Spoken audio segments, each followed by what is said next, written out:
Vanoggend se boodskap wil ek graag vir julle bring, want dit lê baie sterk op my hart, want dis iets wat ek laas jaar met genade van bo af geleer het, en ek dink, dis iets wat ons almal behoort te weet, en ons Christene vergeet soms daarvan.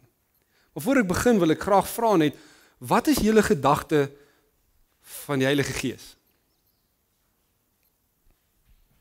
Ek weet julle sit julle so 'n bietjie op die spot nou, maar hoe voel julle oor die Heilige Gees? Ons weet dis een van die drie eenheid deel van God en leraar? Die Heilige Gees is al wie ons hemel toe sal kan lei. Amen. Ek hou van daai antwoord. Jesus het die prys betaal, maar die Heilige Gees lei ons aan. Ek hou van daai antwoord. Dankie leraar. Uit die mond van 'n leraar. Wat dink julle van ons geestelike lewens? Hoe sien julle ons geestelike lewens? Julle al ooit daaraan gedink? En ek sê dit nou baie versigtig, want ek weet die Adventiste is baie sensitief oor die geestelikheid en oor die gees en al daai diepe dinge. Maar wanneer dit kom by jou as Christen, hoe werk jou geestelike lewe? Het jy al ooit daaraan gedink? Niemand het 'n hand nie.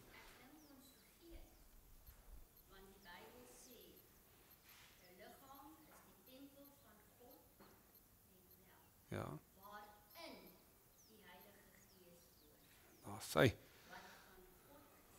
Daar sê.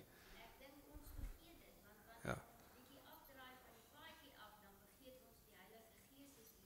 Dis hy. Ja. Dis korrek. Nou, die konsep wat ek vandag gaan bring, glo ek is Bybels, en julle moet eers luister na wat ek sê, daarna kan julle met my praat hieroor. Maar die Heilige Gees is in verbinding met jou gees, binne in jou. En so rukkie terug in hierdie kwartaal wat verby is, het ons 'n Sabbatskoolles ook gehad wat gepraat het oor die genesing van die liggaam en die gees. Dat God stel belang in beide. En ek glo met my hele hart dit is die waarheid, want jou liggaam en jou gees is deel van jou. As die liggaam siek is, gaan die gees dalk ook skade ly. Maar soms vergeet ons as Christene dat ons gees het nodig om gevoed te word. Ons gees het nodig om te lewe. Ons gees het nodig om kos te kry, om oefening te kry en al hierdie tipe dinge. En vandag wil ek vir julle uit die Bybel uitwys wat die Bybel vir ons sê oor jou en my geestelike lewe. Maar voor ons begin, kom ons buig ons hoofde en dan bid ons net saam. Vader in die hemel, my gebed is dat ons wat hier vandag bymekaar is en vergader is, Here, deur die Gees aangeraak sal word. Dat ons diep in die binneste en in ons innerlike mens geraak sal word deur die Heilige Gees. En dat ons daar binne sal versterk word deur die krag wat U in ons uitstort, Here. My gebed is dat U ons sal lei. Wees nou so betrokke met dit wat ons hier doen en dit wat ons hier bespreek. Dis ons gebed in Jesus Christus se naam alleen. Amen. Maak saam met my oop julle Bybels by Lukas hoofstuk 10 vers 19. Lukas hoofstuk 10 vers 19. Is nog altyd vir my 'n baie interessante teksvers gewees hierdie. Lukas 10 vers 19. En ek lees vir ons. Kyk, ek gee aan julle die mag om op slange en skorpioene te trap en oor al die krag van die vyand, en niks sal julle ooit skade doen nie.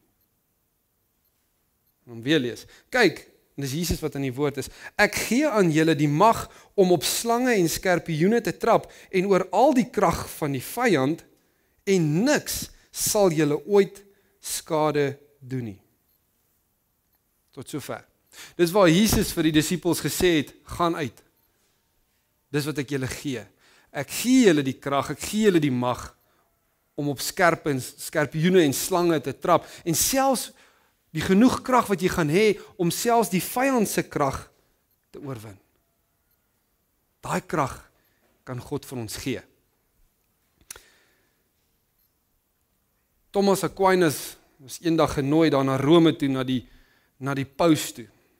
En hy daar by die paus aangekom, en die paus het hom gevat deur hierdie fantastiese geboue van hulle en alles, in die Vatikaan, alles gewys, en op 'n stadium kom hulle daar by sulke groot houtdeure met sulke goue handvatsels en skeniere en patroontjies, en die paus swaai die deure so oop, hy stoot dit so oop. En Thomas staan hier langs hom, en die paus sê vir hom, kyk net hoe ryk is ons.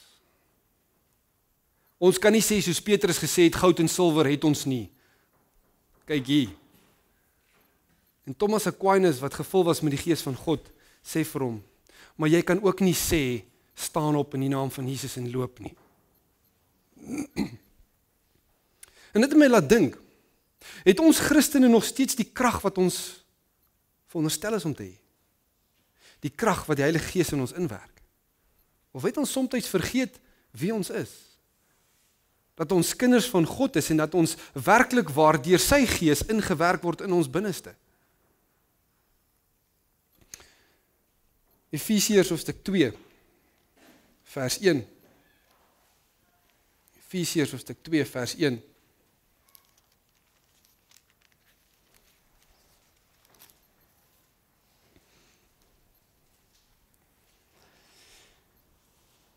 En ek lees vir ons, en julle het hy lewend gemaak wat dood was deur die misdade en die sondes.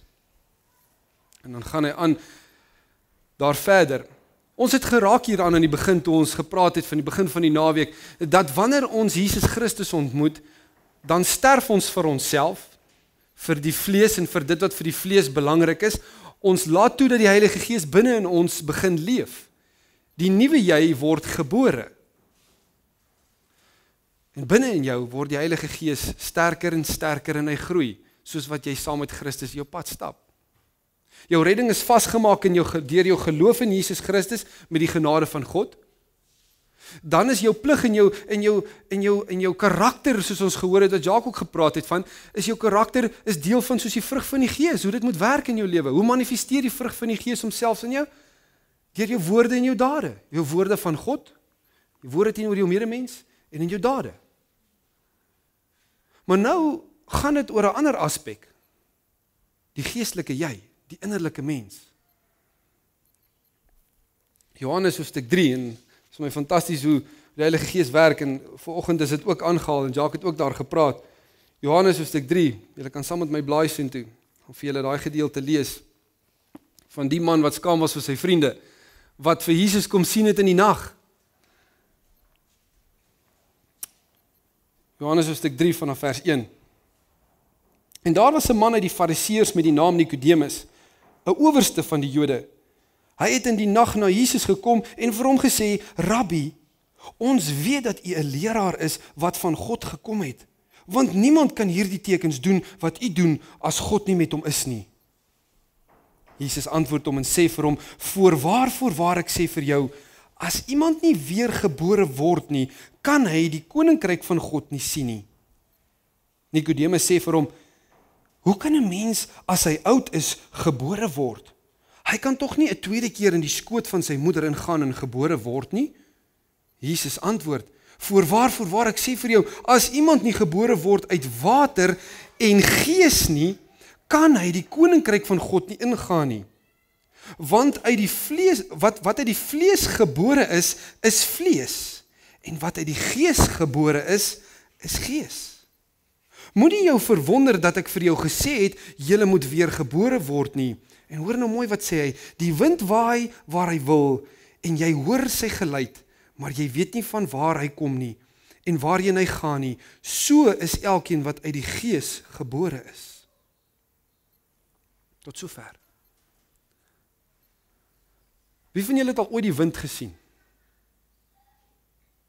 Niemand nie. Ek ook nie. Maar ek het die effek van die wind gesien al. Ek het die wind gesien waai, ek weet hy waai op die oomblik baie liggies, want ek kan die takke sien roer. En wanneer die dames met die lang hare buite gaan, kan ek sien hoe waai hulle hare in die wind, en hoe waai alles te mekaar, en hoe waai die stof rond, en al hierdie, ek kan die effekte van die wind sien, maar ek kan nie die wind sien nie. En wat Jesus hier van Nikodemus probeer sê het, die vlees is uit die vlees, maar die gees is uit die gees. Die gees is nie apart van die vlees nie, maar ons weet dat Paulus ook gestoei het met hierdie konsep. Hy het gesê, wat ek wil doen, dit doen ek nie, maar dit wat ek nie wil doen nie, dit doen ek. Die vlees en die gees is in stryd teen mekaar. Hoekom? Hoekom is die vlees en die gees in stryd met mekaar? Julle moet saam praat, dis nie baie mense nie. Dit wil jy iets sê. Die een is heiligheid. Is baie waar? Nog iemand? Julle moet al wakker wees by hierdie tyd, dis al amper 11:00. Wat is fout met die vlees?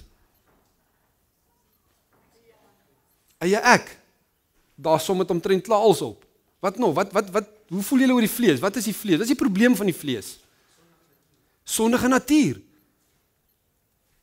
Met ander woorde, die vlees doen verkeerd en die vlees was altyd gewees voordat jy Jesus ontmoet het, want daar het jy geleef in jou vlees. Daar's soveel tekste wat ek met julle kan deel, maar as gevolg van tyd gaan ek nou nie kan nie. Maar in die vlees het jy geleef en jy het sonde gedoen, want jy was sonder die gees. Jy het nie geleef in die gees nie. Maar nou dat jy wedergebore is en jy's gedoop en jy's wedergebore in water en gees, is jy 'n nuwe skepsel. Jy's 'n nuwe mens, jy's nuut gemaak. Maak jy die konsep waar, maak dit vir julle sin. Jy kan nie meer die ou dinge doen wat jy gedoen het nie, want jy's nou dood vir dit. Jy het dit afgesterf. As ek altyd lief wees daarvoor om te steel, kan ek nie nou meer steel nadat ek Jesus ontmoet het nie. Ek moet dit aflê, want die ou vlees is dood en die werke van die vlees is weg. Ek leef nou in die gees. En die gees is wat belangrik is. Ons gaan nou sien waarom en hoekom. Psalm 119. Gaan vir ons die hele Psalm lees. Vers 18. Ek grap net. Psalm 119 vers 18. Dawid wat sê, open my oë sodat ek u wet kan sien, die waarheid in u wet kan sien. Open my oë dat ek kan sien die wonders van u wet. Ander vertaling sê dit bietjie anderste. Dat ek die wonders in die wet kan sien. Van watter oë praat hy hierso? Hierdie oë? Geestelike oë. OK. So ons begin aan die gang kom nou. Hy praat van jou geestelike oë. Kom ons gaan aan. Matteus 13 vers 9. Matteus 13 vers 9. Ek hou daarvan ons as dit in die Bybel lees. Ek wil hê julle moet sien dis wat hier staan, dis nie wat ek kom gorrel nie. Ek wil graag hê julle moet dit lees in julle Bybels. Matteus 13 vers 9, dis nie die enigste plek waar dit staan nie, dit staan 'n paar plekke. Wie ore het om te hoor, laat hom hoor. Jesus het nou net die gelykenis van die saaiër vertel. Wie ore het om te hoor, laat hom hoor. Ek is seker die mense wat daar was, kon sê maar, as daar 1000 was, kon 999 van hulle hoor, daar was seker so 1 of miskien 2 mense wat dalk letterlik doof was. Wat se ore praat hy hiervan? Geestelike ore. So in ander woorde, die geestelike mens, die innerlike jy, soos die Bybel daarvan praat op verskillende plekke, is 'n persoon met oë en ore. Net soos wat jou vlees is. En hier wil ek nie vir jou sê, dit kom nie met Griekse mitologie in aanraking nie, dis nie waarop ek afmik nie, asseblief. Ek wil nie jou split nie, ek wil nie sê daar's 2 persoonlikhede nie, dis nie wat ek bedoel nie. Wat ek wel wil vir jou sê vandag is dat jy en ek moet begin meer en meer fokus om ons geestelike, innerlike mense te versterk. Dis waaroor dit gaan. So met ander woorde, jou geestelike jy het oë om te kan sien. Met ander woorde, Dawid vra, Here, open my oë sodat ek die wonders in die wet kan sien. Met ander woorde, hy vra vir die Here om sy geestelike oë aan te raak, om die skille af te haal, sodat ek kan sien. Die wonders in die wet. Daar's mense wat hierdie Bybel vat en hulle lees hom en hulle kom met die grootste kritisie tevore. Hulle kom met gedagtes tevore wat glad nie Bybels is nie. Maar hulle lees dieselfde Bybel. Maar hoekom? Omdat die geestelike oë nog nie geopen is nie. Wanneer ons sit en luister na 'n boodskap of luister wanneer die Bybel vir ons gelees word of gepreek word, moet ons geestelike ore oopgemaak word sodat die Heilige Gees daar vir ons 'n boodskap ook kan inbring. Psalm 34 vers 9. En Dawid het hierdie konsep so mooi verstaan. Psalm 34 vers 9. Blaai saam met my. Psalm 34 vers 9. Wat sê hy daar? Smaak en sien dat die Here goed is. Welgeluksalig is die man wat by hom skuil. Wat het die geestelike mens nog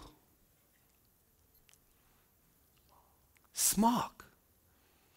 Ons kan God proe in ons geestelike mens, in ons innerlike mens. En dit klink nou bietjie amper of dit nou van 'n verkeerde plek afkom. Maar hoekom sê Dawid dit? Dawid het gesê dat God moet so deel wees van sy lewe, dat sy geestelike mens so versterk word, dat sy oë aangeraak word, sy ore, sy mond, sy liggaam, alles van hom moet in kontak wees met God. Dat sy vlees moet afsterf. En dat die prioriteite van die vlees nie meer vir hom prioriteit sal wees nie, maar die prioriteite van die gees eerste sal wees in sy lewe. Smaak en sien dat God goed is. Matteus 4 vers 4 is vir my 'n baie mooi gedeelte ook. Matteus hoofstuk 4, baie bekende gedeelte. En toe ek dit lees, toe besef ek net, joh,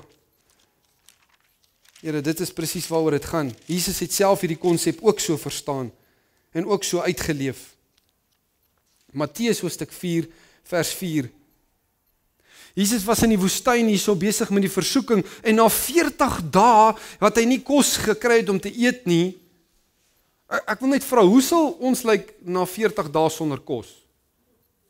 Baie van ons sal dalk beter lyk, maar hoe gaan jy lyk vir 40 dae sonder kos? Gaan jy kan op en af spring en jy gaan sterk wees en jy gaan kan doen en praat en hoe gaan jy lyk? Jy gaan swak wees, dankie Tannie. Jy gaan swak wees. Is ek reg?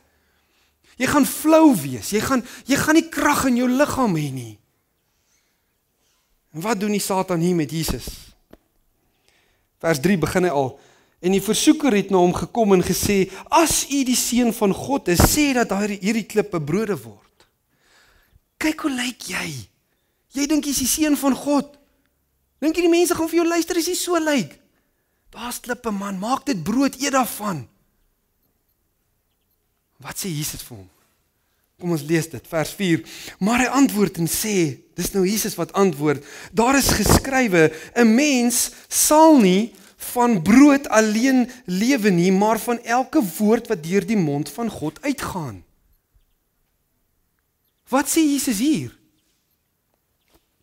Satan, ou duiwel, ou slang, dit maak nie saak hoe my liggaam lyk nie, dit maak nie saak wat met my liggaam gebeur nie, my gees is versterk, want elke woord wat uit die mond van God voortgaan, is wat my voed. Dis die brood vir my gees.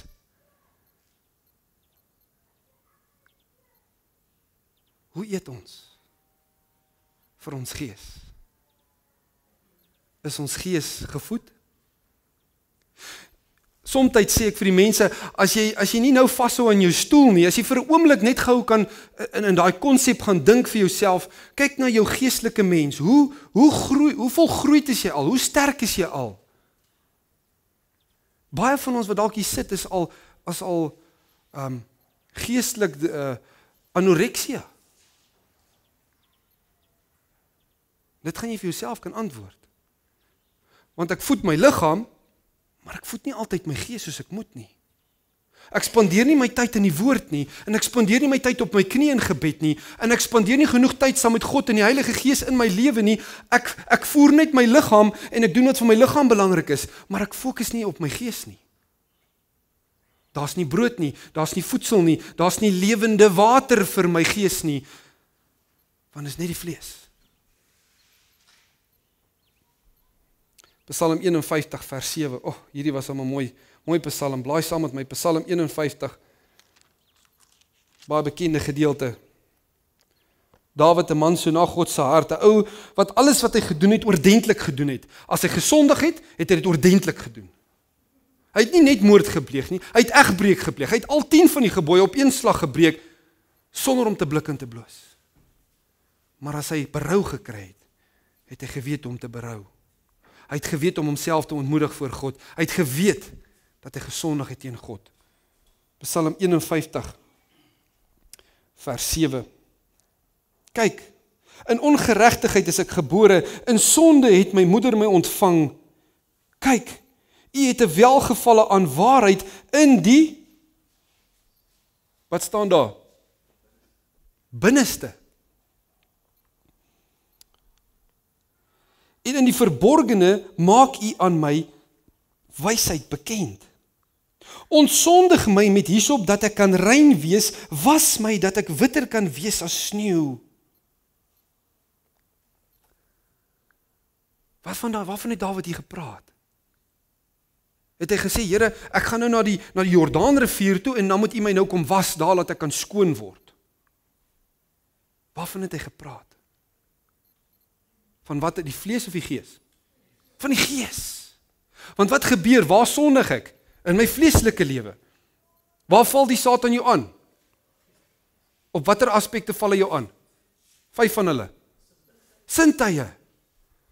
My mond. Jacques het dit ook aangeraak. Wat hier ingaan. Jou mond, dit wat jy eet, dit wat jy sien, dit wat jy hoor. Ryk, kan ook seker bydra. Voel. Al die sintuie, dis wat Satan jou aanval, en jy val daar in jou vlees, en wat gebeur? Dan word jou gees ook vuil. Met ander woorde, Dawid het gesê, Here, ek het geval in my vlees, ek het gesondig, maar ontrein, maak my skoon, met 'n hisoptakkie en met U bloed. Die hisoptakkie wat hulle gebruik het om die bloed van die lam aan die deurkosyne te vee. Die bloed van die lam maak jou skoon in jou geestelike jy, in die innerlike mens. So met ander woorde, jy het oë, jy het ore, jy moet gevoed word, jy moet skoon gemaak word in jou gees. Maar weet julle wat nog? Wat het my liggaam soms nodig om te doen? Oefeninge. Kom ons kyk wat sê Timoteus vir ons. 1 Timoteus hoofstuk 4. 1 Timoteus hoofstuk 4.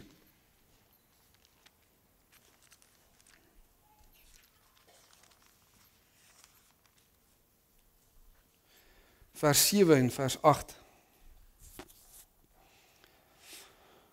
Maar verwerp onheilige en oudwyfse fabels en oefen jou in die godsaligheid.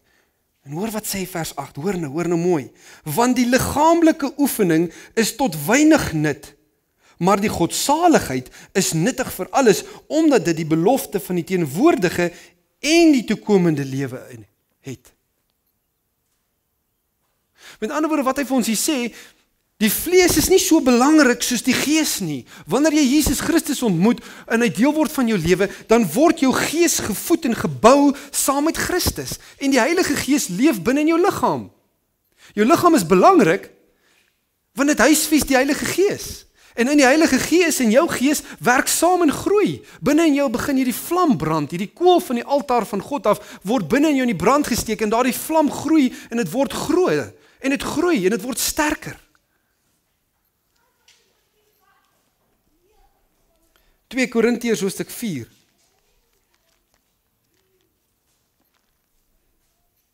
2 Korintiërs hoofstuk 4 vers 16.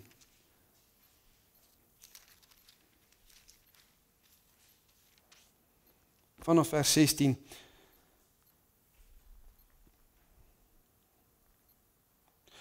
Daarom gee ons nie moed op nie, maar al vergaan ons uiterlike mens ook, nogtans word die innerlike mens dag na dag vernuwe. Weer 'n konsep wat tussen die twee sprekers nou al 'n paar keer genoem is hierdie naweek, dag na dag. Die vleeslike, die uiterlike mens gaan vergaan, en hou moed. Maar nogtans word die innerlike mens dag na dag vernuwe, want ons ligte verdrukking, wat vir 'n oomblik is, bewerk vir ons 'n alles oortreffende ewige gewig van heerlikheid. Omdat ons nie let op die sigbare dinge nie, maar op die onsigbare. Want die sigbare dinge is tydelik, maar die onsigbare is ewig. Is dit nie 'n mooi konsep sover nie? Want hoe leef ons in elk geval meeste van ons tyd? Ons werk, ons doen ons ding en ons is aan die gang en dit gaan rof soms en is besig. Maar wat is ons eintlike prioriteit nadat ons wedergebore is deur gees en deur water? Wat is ons eintlike prioriteit? Om ons geestelike liggame te voed. Om die geestelike mens, die innerlike mens, die jy, jou karakter wat van gepraat word, alles word onder dieselfde kam geskeer, dit word gevoed deur jou tyd saam met God, en sy woord en in gebed. En ons moet dit kos gee, ons moet dit voed, en as ons dit nie voed nie, wat gaan gebeur? Ons gaan swak wees. Hebreërs 5 vers 12. Dis 'n hele paar tekste wat ons lees, maar ek hou daarvan om dit vir ons uit die Bybel uit te bring. Hebreërs hoofstuk 5 vanaf vers 12 tot 14. Want hoewel julle vanweë die tyd leraars behoort te wees, het julle weer nodig dat 'n mens julle die eerste beginsels van die woorde van God moet leer. En julle het weer behoefte aan melk en nie aan vaste spys nie. Want elkeen wat melk gebruik is onervare in die woord van geregtigheid, omdat hy 'n kind is. Maar vaste spys is vir volwassenes, vir die wat geestesvermoëns besit deur die gewoonte geoefen om goed van kwaad te onderskei. Wat sê dit vir ons? Kom ons gaan vir 'n oomblik terug en jy vir jouself, dink vir jouself, hoe lyk jou geestelike mens so ver? Hoe ver is hy gegroei? Sommiges van ons gaan hier wat hier is, moet in 'n karstoeltjie of in 'n babastoeltjie sit. Sommiges van ons sit met 'n fopspeen in die mond en ons het nog 'n tietbottel wat ons aan drink. Maar ons is almal veronderstel om leraars te wees in hierdie tyd in die woord van God. Ons moet al geestelik so sterk en gegroeid wees dat ons volwasse is in die gees, sodat ons kan leef van vaste kosse wat die Gees vir ons bied. Maar waar is ons geestelike lewens? Hou ons besig met die vlees? Hou ons besig met vleeslike dinge? Of fokus ons op ons gees en op wat vir die gees belangrik is en wat vir God belangrik is? Die Bybel sê vir ons op 'n ander plek dat die gees is vir die mense onsin, dis waansin. Die geestelike dinge maak nie vir hulle sin nie. Ek studeer met 'n ander tannie nou op die oomblik. Sy noem haarself 'n agnostikus. Ek moes in die woordeboek gaan kyk wat dit beteken. Agnostiek. Afrikaanse tannie, groot geword in die NG Kerk, juffrou in 'n skool gewees, 'n fantastiese mens. Doen goeie werke. Sy's betrokke by die welsyn van die diere, betrokke by die welsyn van mense. Sy doen mooi dinge. Maar sy glo nie in die woord van God nie. Vra haar as daar 'n God, dan sê sy, nee. Wat 'n storie kom jy nou mee? Daar's nie 'n God nie. Ek wil nou waaraan glo tannie? Wel, daar is 'n energie of 'n krag daar buite wat alles bymekaar hou. Maar dis nie 'n ou met 'n baard of 'n ou wat daar op 'n troon sit nie. Waar kom julle in die storie? Dis nie Kersvader nie. Tannie is heeltemal reg. Dis nie Kersvader nie. Dis ook nie 'n ou met 'n baard wat daar sit nie. Maar is die God van die heelal wat jy nog nie ken nie. Die geestelike dinge vir jou is nog waansin. Dit maak nie vir jou sin nie, want jy ken dit nog nie. Dit het nog nie jou hart geraak nie. Dit het nog nie hier binne in jou lewe gekry en pos gevat nie. Die vlam het nog nie begin brand hier binne in jou nie en dit het dood gegaan. Maar ek wil vir jou sê, daar is hoop vir jou tannie. Daar's hoop vir jou. Sy stoei nog met die konsepte, maar ons praat nog en ons gesels nog. Maar ek wil julle vra vanoggend, hoe lyk jou geestelike lewe? Hoe lyk jou innerlike mens? Is hy nog sterk soos hy moet wees? Eet jy al vaste kosse? En hierdeur probeer ek nie sê dat daar vlakke is tussen ons en dat die een beter is as die ander een nie. Nee. Ons elkeen moet geestelik groei en as jy sien jou broer sukkel om geestelik te groei, help hom, ondersteun hom, of jou suster, ondersteun haar, help haar. Ons moet mekaar se laste dra. Ons moet die een hoër ag as die ander een, soos Filippense vir ons sê, ons moet mekaar ondersteun. Hier is nie 'n kompetisie tussen mekaar nie. Nee. Dis 'n werk wat die Heilige Gees in ons besig is om te doen en hy kan net soveel doen soos wat jy en ek hom toelaat om te doen.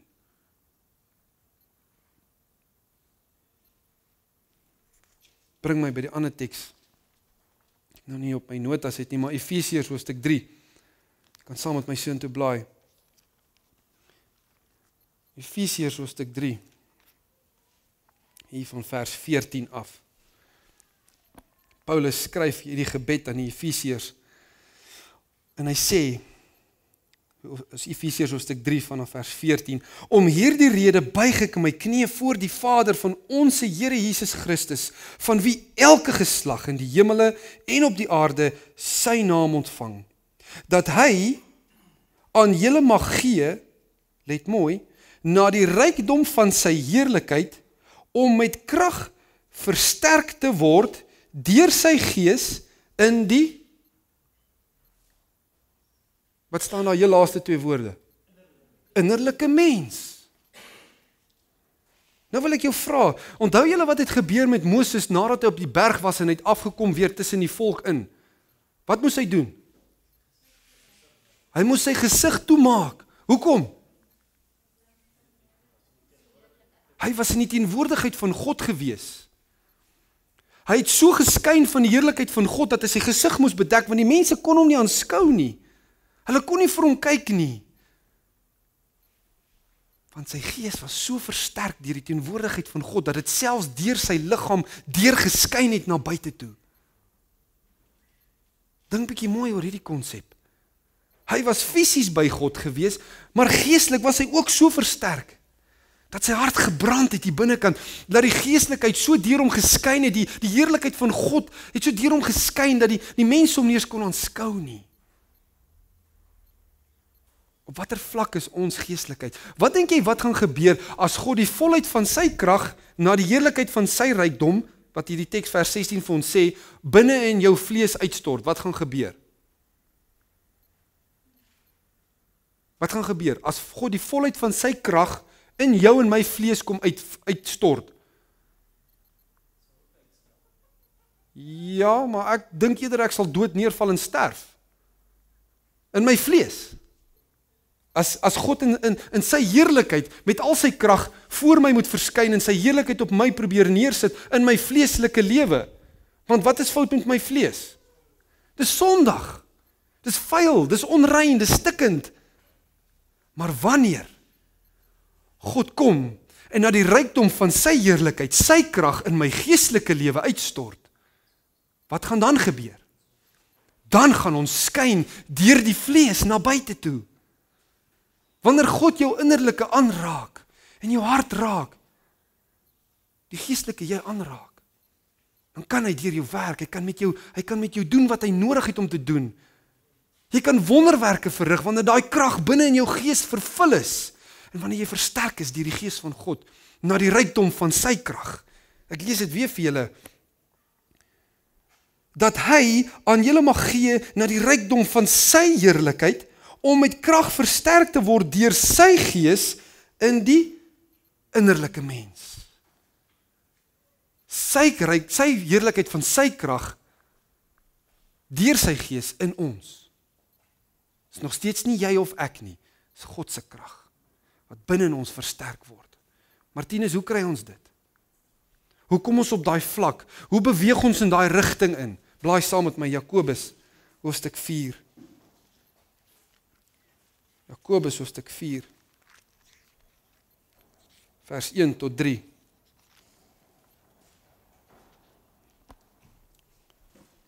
En luister of dit nie bekend klink hierdie nie. Jakobus hoofstuk 4 vanaf vers 1. Waarvandaan kom oorloë en vegterye onder julle? Kom hulle nie hier vandaan van julle welliste wat in julle lede stryd voer nie? Wat is welliste? Wat is welliste? Ekskuus dan. Vleeslike dinge, daar's hy. Dis vleeslike begeerlikhede. Kom ons lees verder. Julle begeer en julle het nie, julle pleeg moord en is naaiwerig en julle kan niks verkry nie. Julle veg en maak oorlog en julle het nie, omdat julle nie bid nie. OK, nou kom ons gaan aan. Hier sê vers 3, let mooi op wat sê vers 3. Julle bid en julle ontvang nie, omdat julle verkeerd bid, om dit in julle, wat is die woord? Welliste deur te bring. Wat beteken dit? Het jy al gekyk en geluister na van jou gebede? Hoe bid jy? Ek ook, skuldig. Hoe bid ons meeste van die tyd? Waaroor gaan jou gebed? Meeste van die tyd? Self. O Here, dankie dat U so goed is vir my. En Here, dankie dat U vir my gesorg het en dat U met my 'n pad gestap het. Here, bewaar my en beskerm my, wees met my. Ek bid vir my ma, my pa, my, ek, I. En ons almal sit met 'n I problem. Nie 'n I problem nie. capital I. Want dit gaan oor myself en wat ek in my eie welleste wil deurbring. Dit gaan oor my begeerlikhede. Ons het nie, want ons bid verkeerd. Ons vra verkeerd.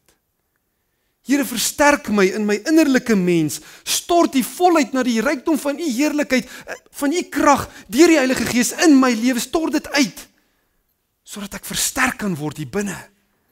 En dat my gees vir U kan leef. En dat my liggaam sal onderdanig word aan my gees. Want my vlees is swak. Want dit wat my gees wil doen, wil my vlees nie. En dit wat die vlees wil doen, wil die gees nie. Maak my sterk in my binneste, sodat dit sal uitvloei deur my vlees ook. En dat mense dit daar buite sal kan raak sien. En dit sal begeer, dit wat ek het. Die vrug van die gees. Kind van God, ons sluit af hierdie naweek. En ek hoop en ek bid dat julle die konsep sal verstaan. God wil jou en my genees, soos wat daai Sabbatskoolles vir ons gesê het, gaan kyk so 'n paar weke terug. Hy wil genees die vlees en die gees. Nie net een aspek van die liggaam nie, maar die gees en die vlees. Maar wanneer jou gees versterk word deur die Heilige Gees, wat gaan gebeur met jou vlees? Hy gaan sterf. En is dit 'n goeie ding? Is dit 'n goeie ding dat my vlees sterf? Ja. En die eie ek moenie meer leef nie. Ander teks sê, ek is dood vir die sonde. Ek is dood vir daai dinge nou. Ek leef nie meer nie, maar Christus leef in my.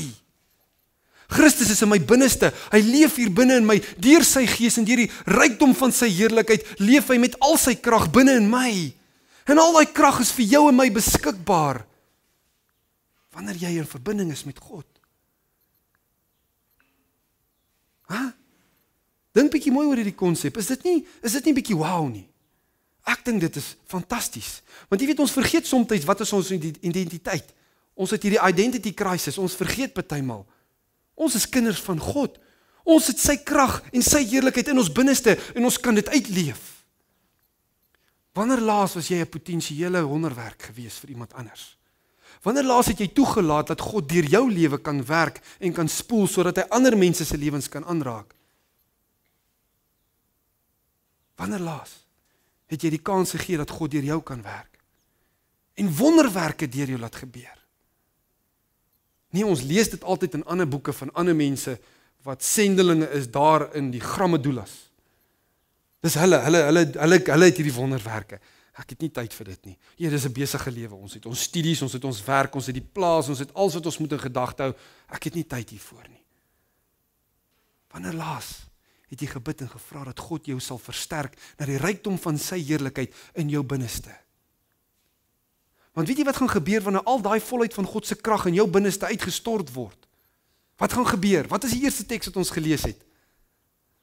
Jy gaan op slange en skorpioene kan trap. Jy gaan die krag van die vyand gaan niks aan jou kan doen nie.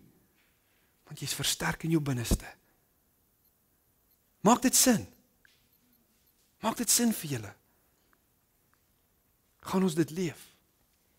Gaan ons toelaat dat God in ons inleef? Gaan ons toelaat dat die Gees ons versterk hier binnekant? Gaan ons toelaat dat ons onsself afsterf vir die vlees en dat ons die vleeslike dinge as laaste prioriteit stel, want jy moet nog steeds eet en leef en aangaan met jou lewe. Maar dit moenie jou prioriteit wees nie. Wat gaan gebeur as Jesus op die wolke weer kom en jy en ek was in die graf? Wie van julle weet wat gaan gebeur? Jy was dood. Jy is in bene daarin. Wurms het jy al klaar opgevreet en kusse is al klaar opgevreet en daar sy, Jacques, baie dankie. Wat gaan God vir jou en my gee? Sê dit hard, Jacques. 'n verheerlikte liggaam. Maar hoe gefokus is ons nou op ons liggame? Ek moet die spiere bou en ek moet gym toe gaan en ek moet oefen en ek moet dit en dat. En ek sê nie hierdeur jy mag dit nie doen nie. Dis nie wat ek sê nie. Maar waar is jou prioriteit? Ek het nie tyd om Bybel te lees nie. Ek is te moeg. Ek kan nie meer bid nie. Ek het nie tyd nie. Hey, maar 9 uur moet ek by die gym wees. Ja, hulle maak 9 uur oop. Ek moet my kaartjie gaan swipe dat die mediese fonds dan net tevrede is met my. Dit werk nie so nie. Maak jou prioriteit jou geestelike groei, jou geestelike oefening. Laat jy in jou gees versterk kan word. Nie die vlees nie. Die vlees is sondig, die vlees is natuurlik, die vlees is vuil en is stikkend en onrein. En God ag dit eintlik so min, dat hy vir jou 'n nuwe een gaan gee as hy jou kom haal die dag. Waarop fokus ons die hele tyd? Ons bou ons vlees en ons maak ons vlees sterk en beter en mooier, en jy gaan in elk geval 'n nuwe een kry. Maak dit sin? My nie kruisig nie. Julle mag ook maar. Ek het die woord gebring, dit is wat ek moes doen. Maar jou gees moet jou prioriteit wees. Christus Jesus moet so in jou binneste leef. Daai liefdesverhouding in jou geestelike lewe moet so in konnektasie met mekaar wees, dat jy nie anders kan as om dit uit te borrel by jou mond uit nie. En alles wat jy doen, jou aksies, jou woorde, alles wat jy is, Jesus moet so deur jou leef, dat jy hom asemhaal, dat jy hom eet, dat jy hom luister, dat jy hom voel, dat hy deel word van jou lewe, op alle gebiede. Dat selfs jou 5 sintuie nie eers aangeval kan word deur die vyand nie. Dat jy versterk kan word deur Christus se krag. Kom ons buig ons hoofde en dan bid ek saam met ons. Vader in die hemel, U het van die skepping van hierdie aarde af, het U al 'n plan gehad met ons as mens. Omdat U alwetend was, Here, het U geweet wat gaan voorlê en wat gaan kom, en Here, as dit ons was, dan sou ons al klaar moed opgegee het. Daarom weet ons nie wat in die toekoms gebeur nie, maar Here, U is ons God en U is fantasties bo woorde. En U het al daardie tyd, nadat ons gesondig het en teen U gedraai het, het U al 'n plan in plek gesit, sodat daar 'n verlosser gaan wees wat ons gaan vrymaak. En die oomblik toe Jesus Christus op aarde kom en hy het mens geword, het die vyand hom probeer doodmaak. Hy het alles probeer. Hy het homself versoek en vir hom gesê, jy kom om hierdie koninkryk te kom vat, buig jou knie voor my en ek gee dit vir jou.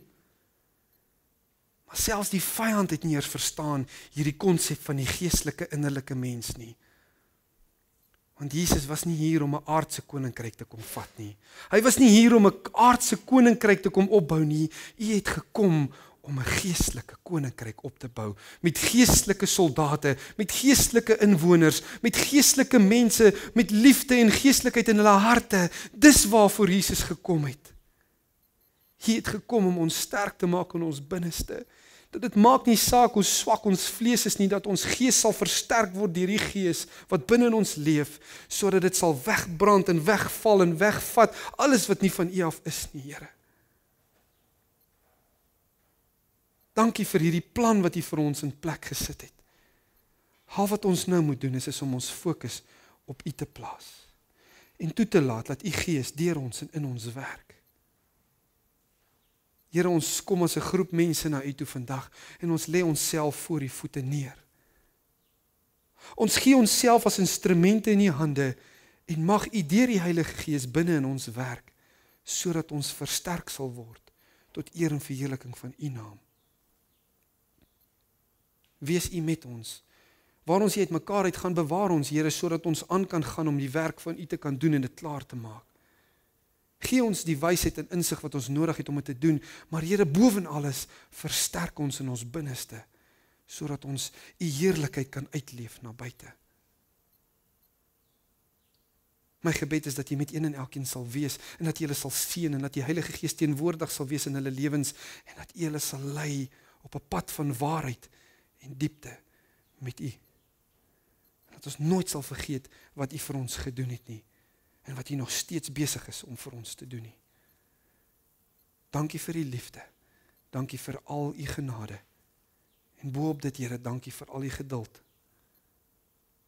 Dankie vir dit wat U vir ons doen. Wees nou met ons, gebruik ons. Gooi ons uit daar in die lande daar buite, sodat ons kan gaan werk en kan leef vir U. Ons bid en vra dit so in Jesus Christus se naam alleen. Amen.